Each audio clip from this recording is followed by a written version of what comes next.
আজকে আমি মেনলি রান্না করব আলু পেঁয়াজের জিরা ট্যাংরা। এই রান্নাটা সত্যি মুখে লেগে থাকার মতো স্বাদ।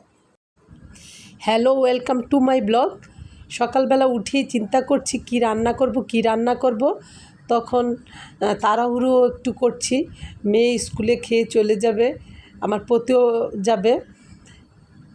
আর এ ফাঁকে মেয়ে ঘুম থেকে উঠে গেছে, এটা সেটা বলছে, আর বলছে মা আমাকে একটু আমার ড্রেসটা একটু ইস্ত্রি করে দাও। আর এদিকে আমি সব কিছু কেটে নিয়েছি, নাস্তাটা তাড়াতাড়ি বানিয়ে ফেলবো।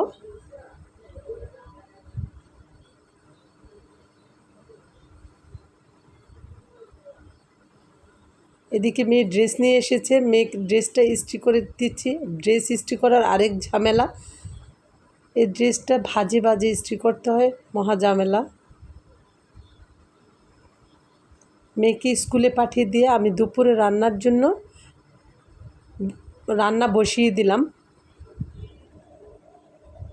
সবসময় এই ট্যাংরা মাছগুলি না ভেজেই রান্না করি, আজকে আমি একটু ভেজেই রান্না করব এই মাছগুলি।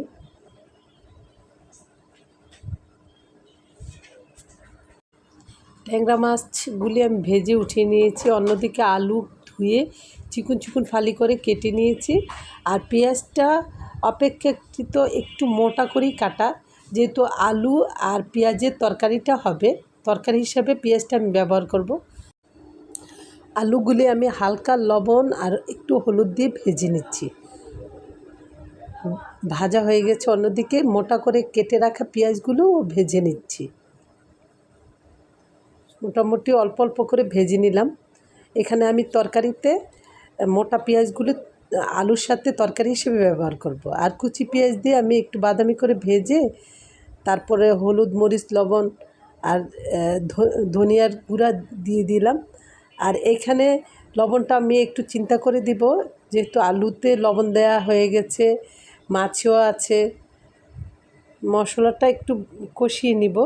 আর এই রান্নাটায় আমি সবসময় ভাজা জিরার গুঁড়া ব্যবহার করি। আর আলু আর পেঁয়াজ আমি ভেজে নিয়েছি, এখন আলুগুলি দিয়ে দিচ্ছি।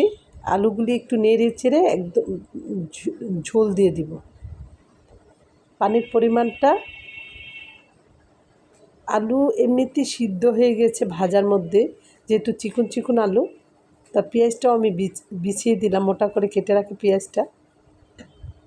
আসলে সবসময় ভুনা তরকারি খেতে কেমন যেন লাগে, মাঝে মাঝে এরকম জিরা দিয়ে এই তরকারিটা আমার খুব ভালো লাগে, পছন্দের একটা তরকারি।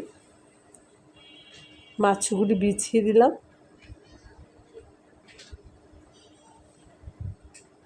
তারপর ঢেকে কিছুক্ষণ রান্না করে নিব।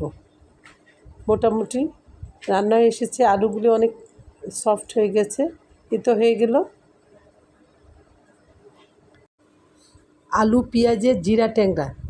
সত্যি অসাধারণ হয়েছিল খেতে। রেঁধে খাবেন। ভালো থাকবেন সবাই। আল্লাহ হাফেজ।